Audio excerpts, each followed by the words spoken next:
the JAT All-Star team last year, 1985. Her best finishes this year were second. She's had 3 seconds this year. So Polly Hale is a very tough competitor. And unfortunately, Tracy is split here, 9 out. So where she had the lead by 13 before she bowled that frame, she is now down by 1 pin to Polly Hale with that open frame. So things can change very quickly in match play. And for Tracy Caraway, it's been a negative change for her in the 7th frame. Now back up in the 8th. She wants to strike and get back on track quickly to keep the pressure on Polly Hale. You know, an interesting comment here. Her bowling ambition to do the best she can. And, you know, that's quite an admirable attitude. Everyone should look to do the best they can. Here running a little high, leaving the 4-7, though still maintaining only a 1-pin deficit. You know, the Junior Amateur Tour is very interesting because it's quite unique to bowling throughout the country. Not only in Southern California, it has a farm club, which is for players 150 to 175. We'll see that match next. It has a junior boys division for players above 175, comprising the 200 average level, and the girls division, as we're watching here. And it hangs on, and she does convert that 4-7. Don, I'd like to mention that there were 18 games of qualifying, 20 games of head-to-head matches.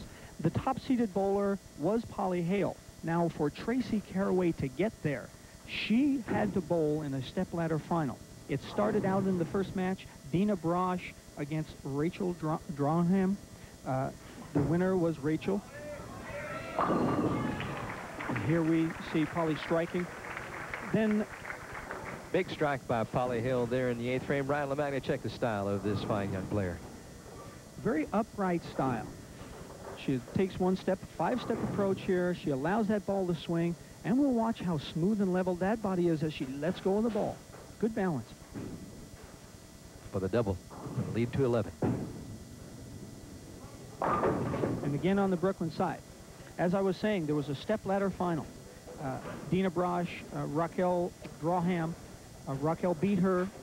Raquel moved on and bowled Julie Gardner, and she defeated Julie. Then Raquel bowled Tracy Caraway, and the match was 205 to 181, and Tracy is now here in this final match. And the mark by Polly Hale nicely converted in the 9th frame, so she maintains that slim 1-pin margin. But Tracy Caraway has something to say about that. Her 9th frame of bowling will take place now. And with a strike, she can stay within 1, but she will finish first and put the pressure on Polly Hale if she can throw a double, Brian. A very important shot here, the 9th frame. She is on a spare. She doesn't want to lose any count, though this ball's running Brooklyn. And she leaves the 4-7. She is now 3 pins behind. 152 is her score up in the 8th frame.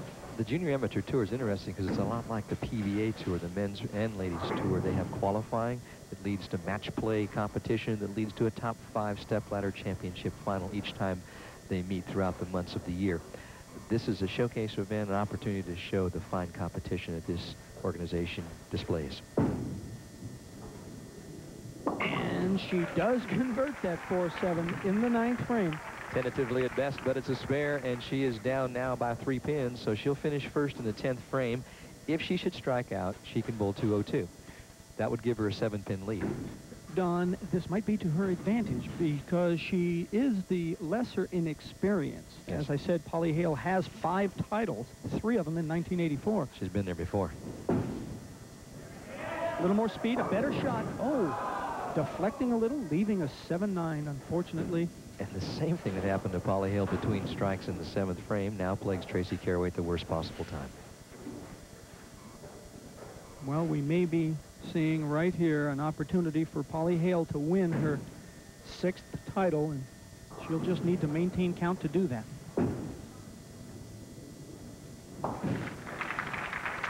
Tough break for Tracy Caraway. She opens 179. Polly Hale steps up. She needs just 8 pins here on ball number 1. If she gets that, she wins her 3rd JAT title, or first title of 1986. She had 2 last year and 5 previous titles in 84. Brian, that's 8 titles in 2 years. Not bad. Now, excuse me, Don. This should be her 6th title total. I'm sorry that it's a little difficult to read there.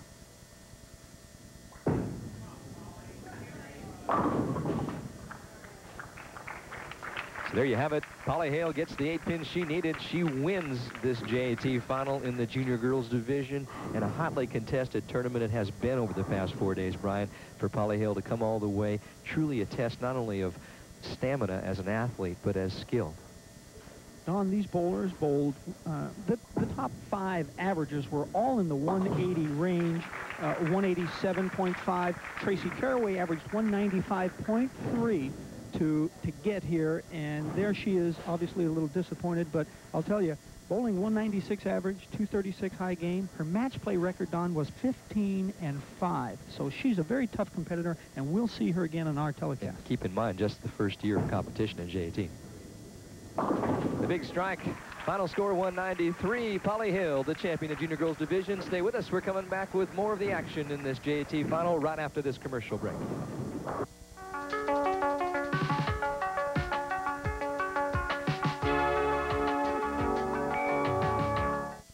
Going to the dentist doesn't have to be a pain anymore. Doctors Perry and Walls have created a pleasant atmosphere from which you'll be attended to by their staff of professionals, including an orthodontist. Whether it be help with complicated insurance forms, checkup and cleaning, they can help. Or maybe you have stained or gapped teeth. Doctors Perry and Walls have a simple solution. It's called bonding. Doctors Perry and Walls have a respected private practice with quality work at a reasonable cost. Call today and ask for your family or senior citizen discount. After years of research, the high-tech laboratories of Columbia 300 have created the most advanced urethane bowling ball ever made. The 100% urethane Columbia 300 UDOT. The extraordinary UDOT solves the inherent problems of lope and wobble. Its devastating pin power and superior lane control characteristics are unequaled. If you bowl to win, the Columbia 300 UDOT is the ultimate weapon. It's like no ball ever made before. Sold only in lanes and pro shops. Del Rio Lanes in Downey, a complete recreation facility which offers its patrons a lounge that provides a big screen satellite TV. Watch your favorite team during home games. Del Rio Lanes also features AMF's all-new AccuScore automatic scoring system. You knock them down, they'll add them up. AccuScore is easy to operate and displays your score on 25-inch video monitors. AccuScore can display your favorite television program in addition to having many other special features. That's Del Rio Lanes in Downey. For league or open play information, call today.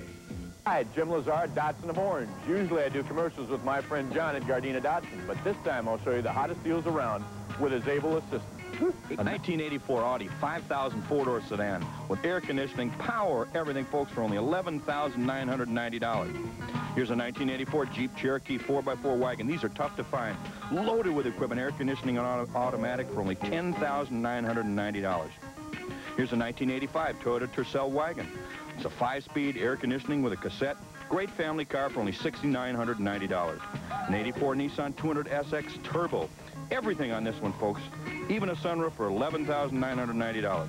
And look at this 1982 Jaguar, fully equipped for only $17,990.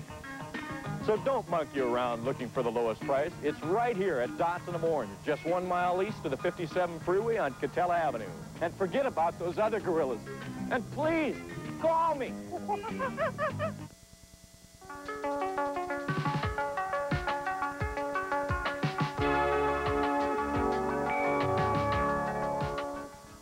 Welcome back to the JAT Television Championships. Before we get into the championship match in the Farm Club, let's take a look back at the bowlers who vied for these top 2 positions.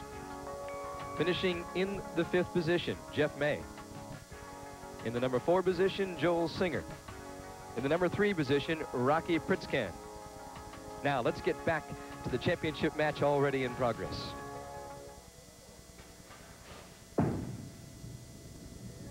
And there, a little bit slower shot, the ball hooking to the Brooklyn side, striking there in the 3rd frame. So a chance here to take the lead out to 34 pins if he can double, as we see in replay, that strike. On the Brooklyn side, solidly placed. What's interesting is that Dave is a product of his own invention, you might say, in his own style. Obviously doesn't have much training. He just picks up the ball and gets it going, and here striking nicely in the 4th frame. Looks like he's done some excellent training of himself. That double, 34 pins out in front now. Rick Singel back against the wall early.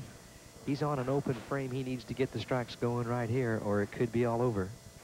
Well, he had bowled a 269 earlier during the course of the tournament, so this young man can strike.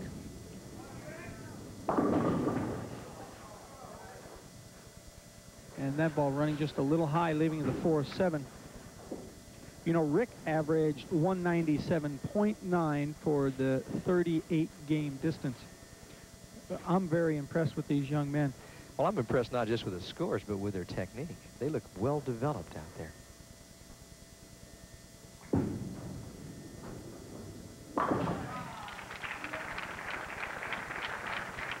And there, Charles Rogers, the elderly gentleman, Rick's grandfather. It's always nice to have a little support, isn't it, Don? Well, it certainly is, and it's fun to see all the people out here to watch this television event. A very special opportunity to share some fine young athletes in the sport of bowling with people out there who have never seen junior bowling before. Boy, he plants and pulls through, Don, and look at the energy he develops at the pin deck. I'll tell you what, I like this young man's arm swing. Fine strike there by Rick Singal. That keeps him in it. He is down by 34, but it's never over. David Biber now in the fifth frame, can take it out to 44 with a turkey. That ball running high, leaving the 4-7. Again, you know, during the match play, David had a 277 game, a 270 game, bowling extremely well and just really distanced the field there, averaging 203.5. He had an 18-2 match play record. That is phenomenal. Tremendous bowling. And don't forget this Farm Club, as we see the spare by David Barber and with the lead at 32. Check the style of this young man, Brian LaMagna. Well, he has an upright style, Don. He takes a little stutter step there. It's basically a 4-step approach with that little stutter step makes 5. And watch him stand up on that leg. Quite a bit of effort, but he does maintain good direction.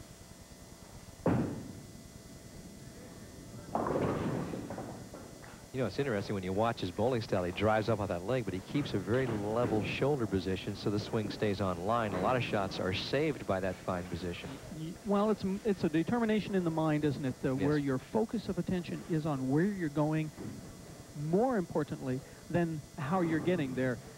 He understands direction. He surely does. And here converting nicely. That in the 6th frame, 104 up in the 5th.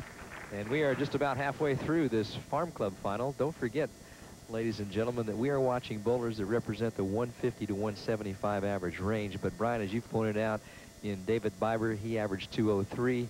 Rick Singal was at 197, I believe. Amazing bowling for these young men who exhibit excellent bowling styles. They surely do. And we have coming up the JAT boys division. That ball is going to come back and strike. What a ball there.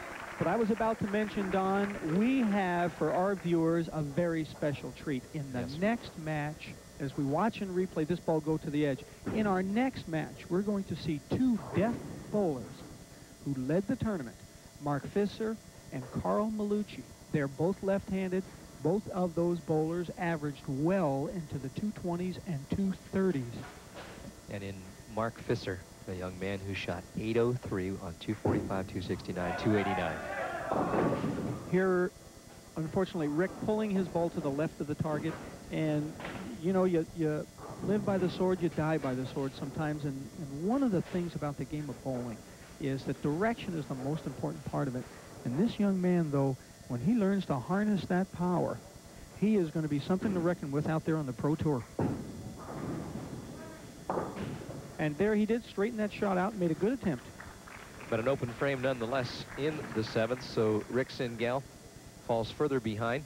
As up steps David Biber, bowling in the 7th frame of action. This young man out of Riverside, attends a Ramona High School, trying to win this Farm Club final.